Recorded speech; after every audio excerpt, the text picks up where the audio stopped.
முதல் வாசகம். மாலை மங்கும் வேளையில் ஆட்டினை வெட்ட வேண்டும். நான் இரத்தத்தைக் கண்டு உங்களை கடந்து செல்வேன். விடுதலை பயண நூலிலிருந்து வாசகம். அதிகாரம் 11 இறைவசனம் 10 முதல் அதிகாரம் 12 இறைவசனம் 14 முடிய. அந்நாள்களில் மோசேயும் ஆரோனும் அருஞ்செயல்கள் அனைத்தையும் பார்வோன் முன் செய்தனர். ஆண்டவர் பார்வோனின் மனம் இறுகிவிடச் செய்ததால் அவன் இஸ்ரேல் மக்களை தன் நாட்டிலிருந்து போக விடவில்லை. எகிப்து நாட்டில் ஆண்டவர் மோசேக்கும் ஆரோனுக்கும் பின்வருமாறு கூறினார். உங்களுக்கு மாதங்களில் தலையாயது இம்மாதமே. ஆண்டில் உங்களுக்கு முதல் மாதமும் இதுவே. இஸ்ரேல் மக்கள் கூட்டமைப்பு முழுவதற்கும் நீங்கள் அறிவியுங்கள். அவர்கள் இம்மாதம் 10ஆம் நாள் குடும்பத்துக்கு ஓர் ஆடு, வீட்டிற்கு ஓர் ஆடு என்று தேர்ந்தெடுத்துக் கொள்ளட்டும். ஓர் ஆட்டினை உண்ண ஒரு வீட்டில் போதிய ஆள்கள் இல்லையெனில் உண்போரின் எண்ணிக்கைக்கும் உண்ணும் அளவுக்கும் ஏற்ப அண்டை வீட்டாரை சேர்த்து கொள்ளட்டும். ஆடு குறைபாடற்றதாக, கிடாயாக, 1 வயது குட்டியாக இருக்க வேண்டும். தேர்ந்தெடுப்பது வெள்ளாடாகவோ செம்மறியாடாகவோ இருக்கலாம். இம்மாதம் 14ஆம் நாள் வரை அதை வைத்து பேணுங்கள். அந்நாள் மாலை மங்கும் வேளையில் இஸ்ரேல் மக்கள் கூட்டமைப்பின் அனைத்து சபையும் அதை வெட்ட வேண்டும்.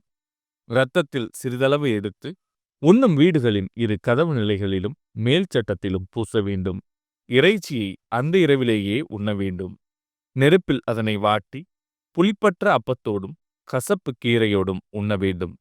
அதை பச்சையாகவோ நீரில் வேக வைத்தோ உண்ணாமல் தலை, கால்கள், உட்பாகங்கள் முழுவதுமாக நெருப்பில் வாட்டி அதை உண்ணுங்கள்.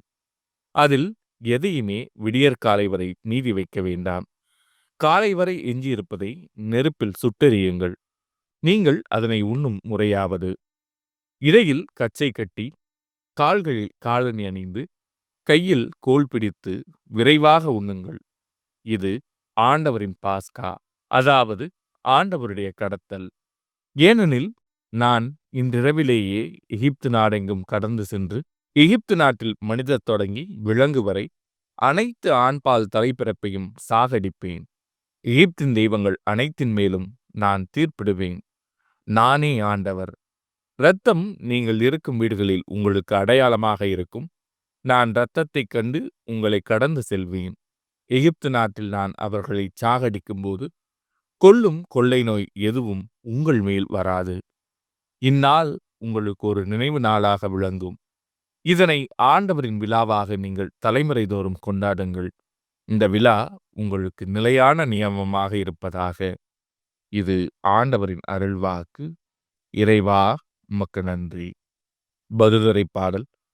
மீட்பின் கிண்ணத்தை கையில் எடுத்து ஆண்டவர் பெயரை தொழுதிடுவேன். ஆண்டவர் எனக்கு செய்த எல்லா நன்மைகளுக்காகவும் நான் அவருக்கு என்ன கைமாறு செய்வேன்? மீட்பின் கிண்ணத்தை கையில் எடுத்து ஆண்டவரது பெயரை தொழுவேன். மீட்பின் கிண்ணத்தை கையில் எடுத்து ஆண்டவர் பெயரை தொழுதிடுவேன். ஆண்டவர் தம் அன்பர்களின் சாவு அவரது பார்வையில் மிக மதிப்புக்குரியது. ஆண்டவரே, நான் உண்மையாகவே உம் ஊழியன். நான் உம் பணியாள், உம் அடியாரின் மகன். என் கட்டுகளை நீர் அவிழ்த்து விட்டீர். மீட்பின் கிண்ணத்தை கையில் எடுத்து ஆண்டவர் பெயரை தொழுதிடுவேன். நான் உமக்கு நன்றி பலி செலுத்துவேன். ஆண்டவராகிய உம் பெயரை தொழுவேன். இப்பொழுதே உம் மக்கள் அனைவரின் முன்னிலையில் ஆண்டவரே, உமக்கு என் பொருத்தனைகளை நிறைவேற்றுவேன். மீட்பின் கிண்ணத்தை கையில் எடுத்து ஆண்டவர் பெயரை தொழுதிடுவேன். நற்செய்தி வாசகம். ஓய்வு நாளும் மானிட மகனுக்கு கட்டுப்பட்டதே. மத்தேயு எழுதிய தூய நற்செய்தியிலிருந்து வாசகம். அதிகாரம் 12 இறைவசனங்கள் 1 முதல் 8 முடிய. அன்று ஓர் ஓய்வு நாள். இயேசு வயல்வழியே சென்று கொண்டிருந்தார். பசியாய் இருந்ததால் அவருடைய சீடர் கதிர்களை கொய்து தின்னத் தொடங்கினர். பரிசேயர்கள் இதை பார்த்து இயேசுவிடம், பாரும், ஓய்வு நாளில் செய்யக்கூடாததை உன் சீடர்கள் செய்கிறார்கள் என்றார்கள். அவரோ அவர்களிடம், தாமும் தம்முடன் இருந்தவர்களும் பசியாயிருந்தபோது தாவீது என்ன செய்தார் என்பதை நீங்கள் வாசித்தது இல்லையா? இறை இல்லத்திற்குள் சென்று அவரும் அவரோடு இருந்தவர்களும் அர்ப்பண அப்பங்களை உண்டார்கள். குருக்கள் மட்டுமே உண்ணக்கூடிய அப்பங்களை அவர்கள் உண்டது தவறல்லவா? மேலும் ஓய்வு நாளில் குருக்கள் கோவிலில் பணியாற்றுவது ஓய்வு நாளை மீறும் குற்றமாகாது என நீங்கள் திருச்சட்டத்தில் வாசித்ததில்லையா? ஆனால் கோவிலை விட பெரியவர் இங்கே இருக்கிறார் என நான் உங்களுக்கு சொல்கிறேன். பலியை அல்ல, இரக்கத்தையே விரும்புகிறேன். என்பதன் கருத்தை நீங்கள் அறிந்திருந்தால் குற்றமற்ற இவர்களை கண்டனம் செய்திருக்க மாட்டீர்கள். ஆம், ஓய்வு நாளும் மானிட மகனுக்கு கட்டுப்பட்டதே என்றார். இது ஆண்டவரின் அருள்வாக்கு. கிறிஸ்துவே உமக்கு புகழ்.